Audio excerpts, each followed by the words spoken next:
मैं Mithilesh Kumar, class 10th, subject Hindi, अध्याय 1, सूरदास एवं उनके पद।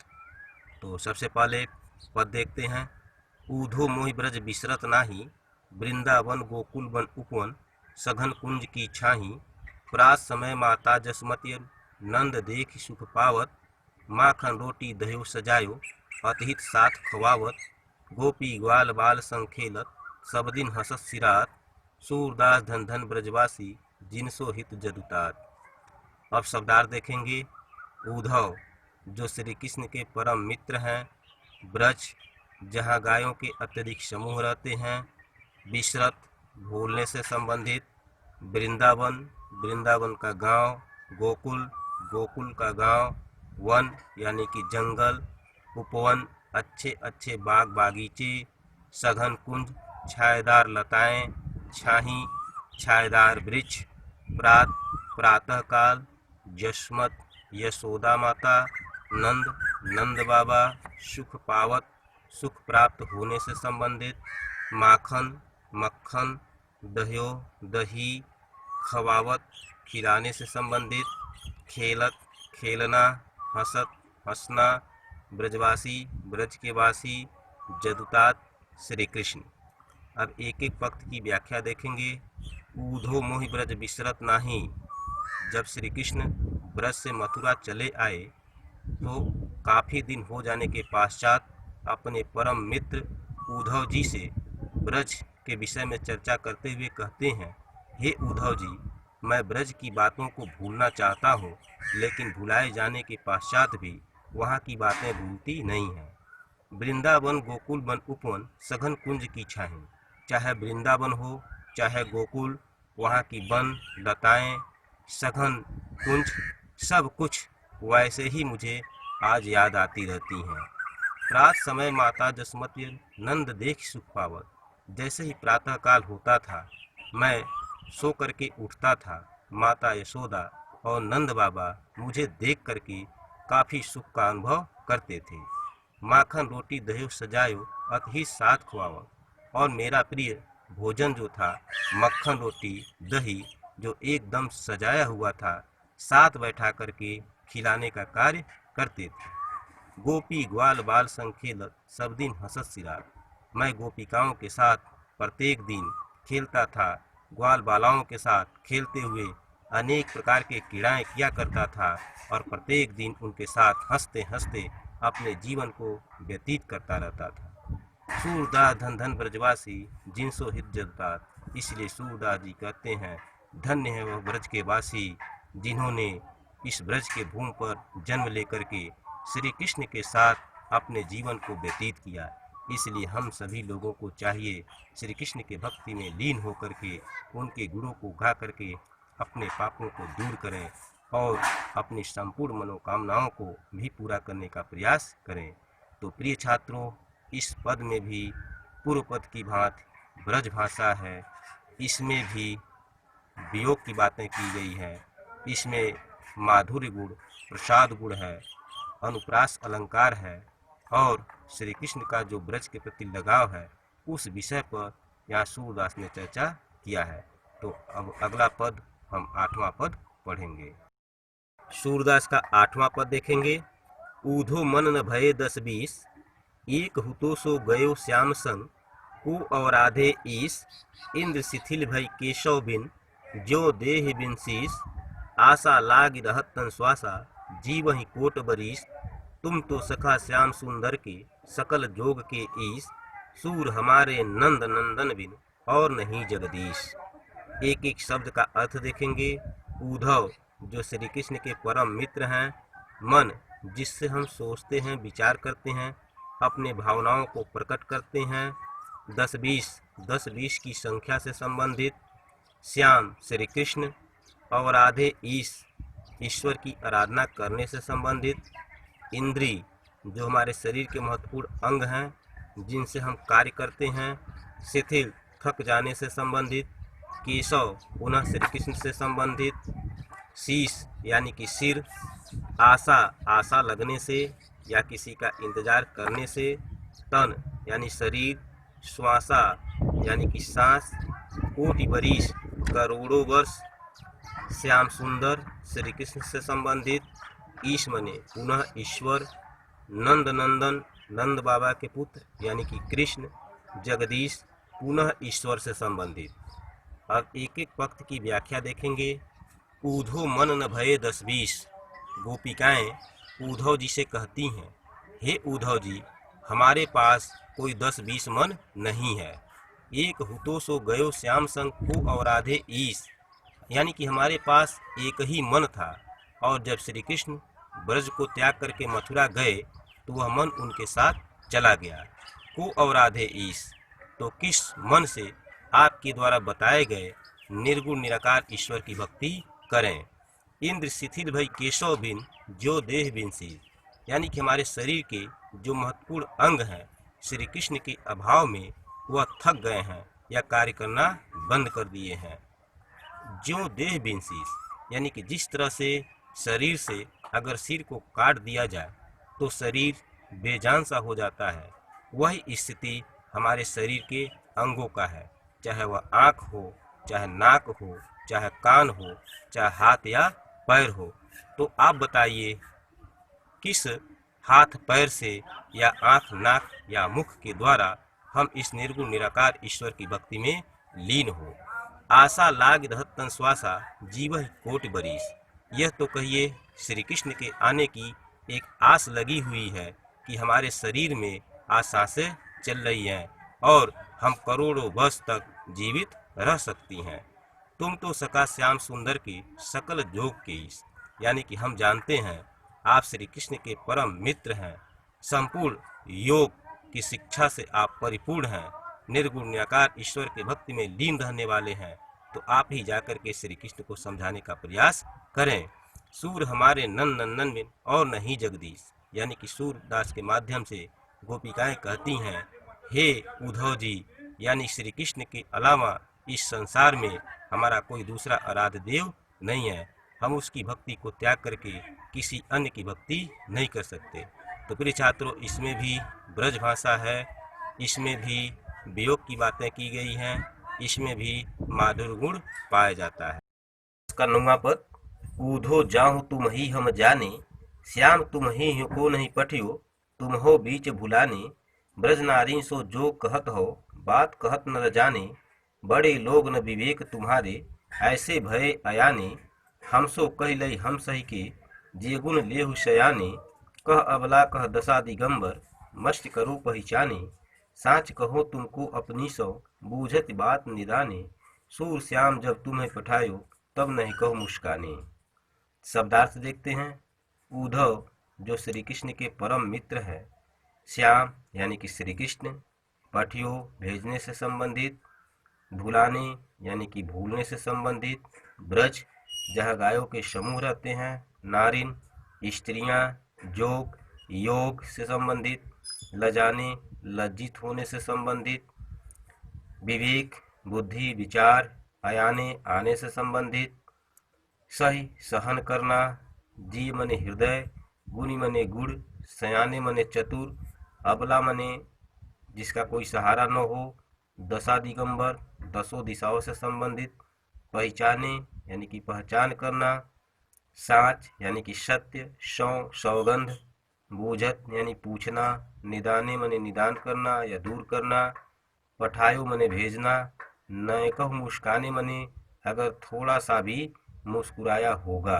अब एक एक पक्त की व्याख्या देखते हैं।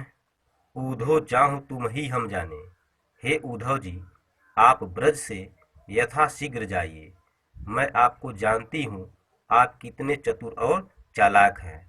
आप चाहते हैं श्री कृष्ण के भक्ति को त्याग करके आपके द्वारा बताए गए निर्गुण निराकार ईश्वर की भक्ति में हम लोग लीन हो जाएं। यह संभव नहीं है, इसलिए आप यहाँ से जाइए। श्याम तुम ही हो को नहीं पठियो, तुम हो बीच भुलाने। मैं जानती हूँ श्री कृष्ण ने आपको संदेशवाहक बना करके मथुरा से ब्रज नहीं भेजा है, आप कहीं और जा रहे थे और बीच में मार्ग भूल करके आप ब्रज चले आए। ब्रज नारी सो जो कहत हो, आप गांव के इस अनपढ़ गंवार स्त्रियों के सामने योग संबंधी यानी कि निर्गुण निराकार संबंधी विषय पर चर्चा कर रहे हैं, यह ठीक नहीं है। बात कहत न जाने, ऐसी बात करते हुए अवश्य आपको लज्जित होना चाहिए। बड़े लोग न विवेक तुम्हारे, ऐसे भय अयाने। आप बहुत ही बुद्धिमान हैं, चतुर चालाक हैं, निर्गुण ज्ञान को धारण करने वाले हैं या ब्रह्म ज्ञान को धारण करने वाले हैं, तो थोड़ा सा भी आपको विचार करना चाहिए कि मैं किस स्थान पर आया हूँ, किन लोगों के बीच में आया हूँ, उसी के अनुसार आपको चर्चा करना चाहिए। हम सो कह लई हम सही के जिए गुण लेव से आने। यह तो आप हम लोगों से कह रहे हैं और हम लोग आपकी बातों को सह ले रहे हैं। यह हमारे हृदय की विशेषता है, हमारा गुण है। हम लोग अपने भोलापन के द्वारा आपकी बातों को सह रहे हैं। क अबला क दशा दिगंबर मस्ट करो पहचाने। कहाँ हम ब्रज के अबला, अनपढ़ गंवार स्त्रियां, और कहाँ आपका ज्ञान दसों दिशाओं के समान। भला कैसे हम उसको धारण कर सकते हैं? इसलिए आपको स्थान की पहचान करके बात करनी चाहिए। साच कहो तुमको अपनी समबूझत बात मिटाने। इसलिए हे उद्धव जी, मैं सत्य सत्य जानना चाहती हूँ कि क्या श्री कृष्ण जब आपको ब्रज में भेजे थे, सूर श्याम जब तुम ही पठे हो, यानी श्री कृष्ण जब आपको ब्रज में भेजे थे, तब न कहो मुस्काने, वह थोड़ा सा भी मुस्कुराए थे? कहने का आशय यह है, अगर थोड़ा सा भी मुस्कुराए थे तो निस्संदेह आपको उन्होंने मूर्ख बनाने का प्रयास किया है, क्योंकि वह जानते हैं आपके निर्गुण ज्ञान को देने के पश्चात भी हम कभी उसको धारण करने वाले नहीं हैं, क्योंकि वह हमारे प्रिय हैं, हमारे आराध्य देव हैं, हम उनको कभी त्यागने वाले नहीं हैं। तो प्रिय छात्रों, इसमें भी श्री कृष्ण के भक्ति पर बल दिया गया है, इसमें भी ब्रज भाषा है, इसमें भी माधुर्य गुण है। सूरदास का 10वां पद। निर्गुण कौन देश को बासी, मधुकर कही समुझाई सौह दे। बूझत साच न हासी, को है जनक कौन है जननी, कौन नारी को दासी। कैसो बरन भेष है कैसो, किह रसमय अभिलाषी। पावे गोपुन कियो आपनो, जोर करे गो गासी। सुनत मौन है रहे बावरो, सूर सबे मत नासी। शब्दार्थ देखेंगे। निर्गुण यानी कि निराकार ईश्वर की भक्ति करने वाला, बासी रहने वाला, मधुकर श्री कृष्ण से संबंधित, सौह सौगंध, बूझत पूछने से संबंधित, साच यानी सत्य, हासी हंसी या मजाक, जनक पिता से संबंधित, जननी माता से संबंधित, नारी नारी का अर्थ है स्त्री, दासी यानी कि सेविका, वरण वर्ण, भेष वेशभूषा, रस यानी कि स्वाद, अभिलाषी इच्छा, पुण्य, गासी यानी कि झूठ, मौन चुप रहना, बावरो बावला होना, मतिनाशी यानी कि बुद्धि नष्ट होने से संबंधित। तो अब एक एक पंक्ति का व्याख्या देखेंगे। निर्गुण कौन देश को बासी। गोपिकाएं उद्धव जी से कहती हैं, हे उद्धव जी, आप निर्गुण ज्ञान को धारण करने वाले हैं, आप हमें बताने का प्रयास करें, आप किस देश से आए हुए हैं, आपका कौन सा देश है, आप कहाँ निवास करते हैं। मधुकर कही समुझाई सौह दे। श्री कृष्ण की कसम खा करके आप हमें बताने का प्रयास करें। बूझत साच न हासी, मैं सत्य सत्य जानना चाहती हूँ, इसमें कोई हंसी मजाक नहीं है। को है जनक, आपका पिता कौन है जननी, आपकी माता कौन है, कौन नार, आपकी स्त्री कौन है, को दासी, और आपकी सेवा करने वाली कौन है। आप सही सही हमें बताने का प्रयास करें। कैसो वरण, आपका वर्ण क्या है, भेष है कैसो, आपका वेशभूषा कैसा है, किह रसमय अभिलाषी, या आपका कौन सा रस सबसे सुंदर है, किस रस को आप सबसे अधिक चाहते हैं, आप हमें सही सही बताने का प्रयास करें। पावे गोपुन कियो आपनो, जोरे करे गो गासी। यदि आप हमें सत्य सत्य बताने का प्रयास करेंगे तो अवश्य ही आप पुण्य के भागी होंगे। यदि आप हमसे झूठ बोलेंगे तो अवश्य ही आपको उसकी सजा मिलेगी, आपको नरक में जाना पड़ेगा। सुनत मौन है रहे बावरो, यानी कि गोपिकाओं के ऐसी बातों को सुन करके उद्धव जी का मन जो है बावला हो गया। उन्होंने सोचा नहीं था कि अनपढ़ गंवार यह गांव की स्त्रियां इतनी चतुराई से हमसे बात कर सकती हैं। सूर सभे मत नासी। सूरदास के माध्यम से कहा गया है, उद्धव जी का जो मन मस्तिष्क है वह भी भ्रमित हो उठा। वह सोच नहीं पा रहे थे मैं क्या करूं क्या न करूं।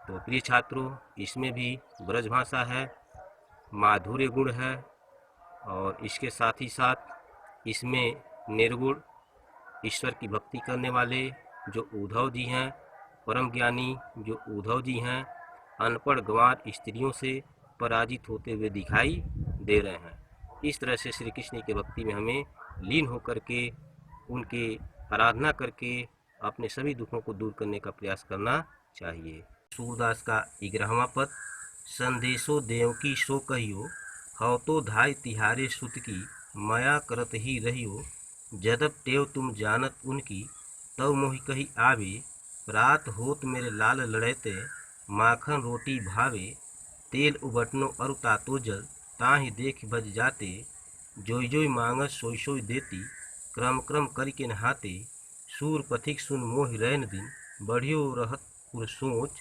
मेरे अलग लड़े तो मोहन, वह करत संकोच। अब एक एक शब्द का अर्थ देखेंगे। संदेशो यानी कि संदेश देना, देवकी जो श्री कृष्ण की माता हैं, धाय धाय माता यानी कि यशोदा, सुत पुत्र, माया यानी कि दया, टेव यानी कि जिद, प्रातः काल, लाल यानी कि श्री कृष्ण, लड़ैते लड़ने से संबंधित, माखन रोटी मक्खन रोटी, उबटन यानी गर्म पानी आदि से संबंधित, भज जाते भाग जाने से संबंधित, मांगत मांगना, नहाते स्नान करना, पथिक राहगीर, रैन दिन यानी प्रत्येक दिन, उर यानी कि हृदय, अलक ललैतो यानी कि प्रिय जो श्री कृष्ण हैं, संकोच संकोची होना या लज्जाशील होना। अब एक एक पंक्ति का व्याख्या देखेंगे। संदेशो देवकी सो कहियो, यशोदा जी उद्धव जी से कहती हैं, हे उद्धव जी, आप मथुरा में जाकर के मेरा संदेश अवश्य ही देवकी से कह दीजिएगा। हाँ तो धाय तिहारे सुत की, माया करत ही रहियो। वैसे तो मैं श्री कृष्ण की धाय माता हूँ, मेरा कोई अधिकार नहीं है कि मैं देवकी से कुछ कहूँ, लेकिन श्री कृष्ण बचपन से मेरे पास रहे, पले बढ़े, मेरे लिए वो बहुत ही प्रिय हैं। इसलिए मैं चाहती हूँ कि आप मेरा संदेश अवश्य ही देवकी को सुनाएं। जदब टेव तुम जानत उनकी, तो मुँह कही आवे। क्योंकि देवकी श्री कृष्ण के जिद को जानती नहीं है, उनके गुस्सा को जानती नहीं है, वह पल भर में नाराज हो जाते हैं तो पल भर में हंसना प्रारंभ कर देते हैं। अगर वह जानती तो मुझे संदेश देने की कोई आवश्यकता नहीं थी। प्रात होत मेरे लाल लड़ते, माखन रोटी भावे। जैसे ही प्रातः काल होता था, श्री कृष्ण उठते थे तो मक्खन रोटी के लिए मुझसे लड़ना प्रारंभ कर देते थे। जब तक वह मक्खन रोटी खा नहीं लेते थे तब तक मानते नहीं थे। तेल उबटनो और तातो जल, ताहि देख बच जाते। जैसे ही तेल गर्म पानी आदि वह देखते थे तो भाग जाते थे, वह स्नान करने के लिए तैयार नहीं होते थे। इसलिए जोई जोई मांगस सोई सोई देती। स्नान करने के समय में जो जो वह मांगते थे वह सामग्री क्रम क्रम करके नहाते। स्नान करने के समय में मैं बारी बारी से उन्हें प्रदान करती थी, तब जाकर के वह स्नान करते थे। सूर पथिक सुनि मोह रैन दिन, बढ़ियो रहत उसो। यानी सूरदास के माध्यम से यशोदा कहती हैं, जब कोई पथिक यानी कि राहगीर मथुरा से ब्रज आता है तो श्री कृष्ण के संदेश को सुन करके मेरा हृदय विचलित हो जाता है कि श्री कृष्ण ब्रज को त्याग करके मथुरा गए हैं तो किस प्रकार से वहाँ देवकी के पास रह रहे होंगे। मेरो अलग लड़े तो मोहन होए करत संकोच। क्योंकि मेरा प्रिय पुत्र जो श्री कृष्ण है वह बहुत ही संकोची किस्म का है, बहुत ही लज्जाशील है। पता नहीं वह किस तरह से वहाँ पर रहता होगा या किस तरह से खा पी करके अपना जीवन व्यतीत करता होगा। तो प्रिय छात्रों, अब इसके बाद हम देखेंगे प्रश्नोत्तर। अभ्यास प्रश्न का पहला प्रश्न, सूरदास का संबंध भक्ति काल की किस धारा से है? तो सूरदास का संबंध भक्ति काल के सगुण काव्य धारा से है। दूसरा प्रश्न, सूरदास का जीवन परिचय संक्षेप में दीजिए। तो सूरदास का जीवन परिचय सबसे पहले आपको बताया गया है। सूरदास की प्रमुख रचनाओं के नाम लिखिए। तो सूरसागर, साहित्य लहरी और सूर शरावली। सूरदास की भक्ति भावना का वर्णन भ्रमर गीत के आधार पर कीजिए। तो प्रिय छात्रों, भ्रमर गीत के आधार पर ही आपको संपूर्ण व्याख्या बताया गया है। सूरदास ने श्रृंगार रस के दोनों पक्षों का विस्तृत वर्णन किया है। सप्रमाण लिखिए।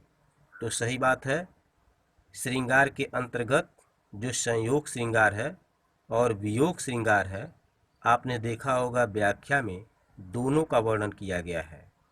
सूरदास का जन्म कब हुआ? तो सूरदास का जन्म 1478 ईस्वी में हुआ। सूरदास जी ने अपनी कृतियों में किसका वर्णन किया है? तो श्री कृष्ण जी का वर्णन किया है। सूरदास भक्ति काल के किस शाखा के कवि हैं? तो कृष्ण भक्ति शाखा के कवि हैं। हिंदी साहित्य का स्वर्ण युग किस काल को कहा जाता है? तो भक्ति काल को कहा जाता है। आदिकाल का प्रथम महाकाव्य किसकी रचना है? चंद्रवरदाई की रचना है। इस तरह से नीचे कुछ यहाँ और प्रश्न दिया गया है। करुण रस की परिभाषा और उदाहरण दीजिए। उपमा अलंकार के अंगों को सुधारण समझाइए। रोला छंद का लक्षण और उदाहरण लिखिए। चरण कमल बंधो हरिराई में कौन सा अलंकार है, उसकी परिभाषा लिखिए। तो हम चाहेंगे कि आप स्व इच्छा, अपने इच्छानुसार अलग अलग व्याकरण के पुस्तक से ढूंढ करके लिखने का प्रयास कीजिए। जैसे ही कक्षाएं चलेंगी, इन सभी प्रश्नों का उत्तर दिया जाएगा और देखा जाएगा कि कौन कौन छात्र इन सभी प्रश्नों का उत्तर ढूंढ लिए हैं। धन्यवाद।